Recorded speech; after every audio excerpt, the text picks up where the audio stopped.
I've saved my progress as aggressive RGB mix.psd, and clearly we have applied an aggressive modification to this image. You may recall this is the appearance of our original photograph. So we have some very interesting but muted colors, I would say, inside of this fantastic composition. My only concern about the image, in fact, is these sort of mustard color shadows that we first noticed in the previous chapter. But once I turn on this channel mixer adjustment layer, the saturation levels just jump through the roof. So my question would be, the image looks great on screen, it looks great in RGB, it doesn't look like we have much in the way of posterization, meaning that we don't have super sharp transitions between neighboring regions of color.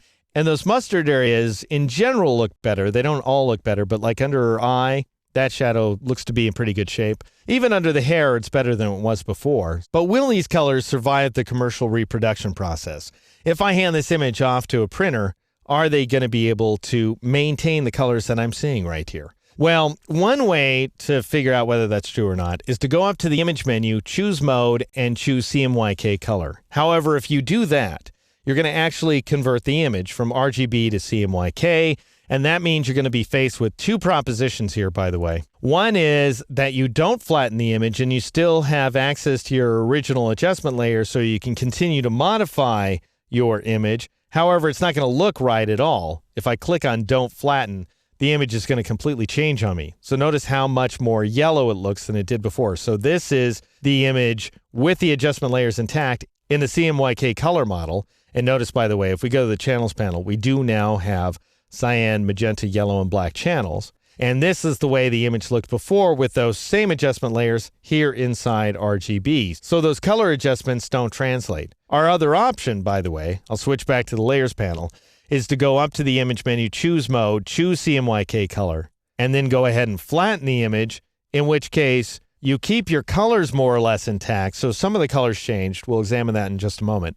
However, as few colors as possible changed in the transformation, but we did lose all of our adjustment layers because the image got flattened in order to maintain the fundamental appearance of the image. Neither of these scenarios is acceptable at this stage in the game because I'm still modifying my photograph. I'm still adjusting the image. So I don't want to commit to CMYK at this point in time. Later I might want to. Right at the end, once I'm totally done and I'm ready to hand this image off to a commercial printer, that's when I'm going to convert it to CMYK. In the meantime, I'm going to edit it in the RGB mode. So I'll press Ctrl-Z, Command-Z on a Mac to undo that modification. Up here, notice in the title tab, it says RGB/8 at the end of my file name. And that tells me that I'm working in an 8-bit per channel RGB image. All right, so what I'd like to do is proof the image inside of the current CMYK space, the working CMYK space that is. And you do that by going up to the View menu and choosing Proof Colors, which has a keyboard shortcut that I will be taking advantage of so that I don't have to keep blocking the view of the image with this menu. And that's Control-Y or Command-Y on a Mac. So I'll go ahead and choose the command, and notice the title tab now says RGB8, an 8-bit per channel RGB image that we're viewing in the CMYK space. So we're seeing a CMYK preview of it, even though we're still working inside of an RGB image.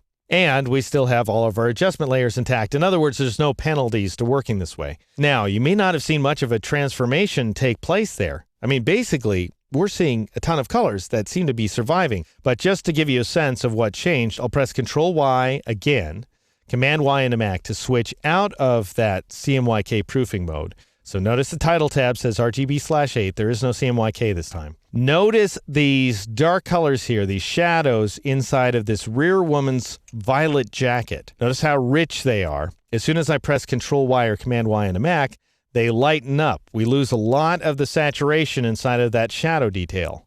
And that's true inside the other shadows in the image as well. We're losing saturation in the forward woman's hair, this front area of hair right there, inside of her jacket as well, and so on. So some of the shadows are losing their luster. Also, we're losing some color up here in the rear woman's pink hair. So this is the original RGB image, brighter hair going on. And this is the image as it will appear when printed as a CMYK image, at least ostensibly. This is Photoshop's nearest guess, given the information you've provided it with, as to how the image will look. You also have to bear in mind that you're proofing CMYK colors on an RGB monitor. There is no such thing as a CMYK screen. So you are seeing something of an impossibility. This is Photoshop's best guess as to what the colors are going to look like. And yet, I'm here to tell you, if you get your color settings right and you work carefully with your commercial printer, it's a very accurate guess. Now then, another command that's available to me under the View menu is this guy right there, Gamut Warning.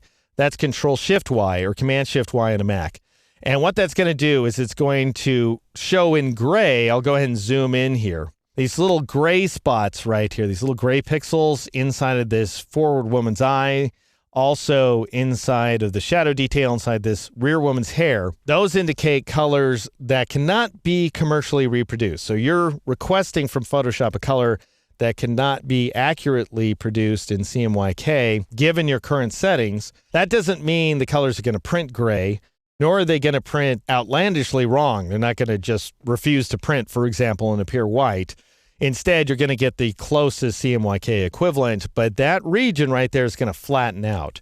So what you don't want to see is big, huge regions of gray. What we're seeing right now is just fine, in my opinion. I'll go ahead and zoom out a little more, take in these colors down here. Like this might be the closest to a problem region that we have, but if I press Control-Shift-Y or Command-Shift-Y again, well, I'd guess, that is some pretty vibrant color that's going on right there. And what Photoshop is telling me is that is going to flatten out. We are going to get a flat region of color in our final commercial reproduction, even though it doesn't really look like that when we're viewing the image on screen, which tells me that what we're seeing, even though I'll press Control-Shift-Y or Command-Shift-Y again, even though this entire area is outside the gamut, it may be differently outside the gamut. For example, this little region right here might map to one CMYK value, and this area here might map to a different CMYK value, and so on. So we don't have that kind of fine degree of visual description associated with this plain gray gamut warning.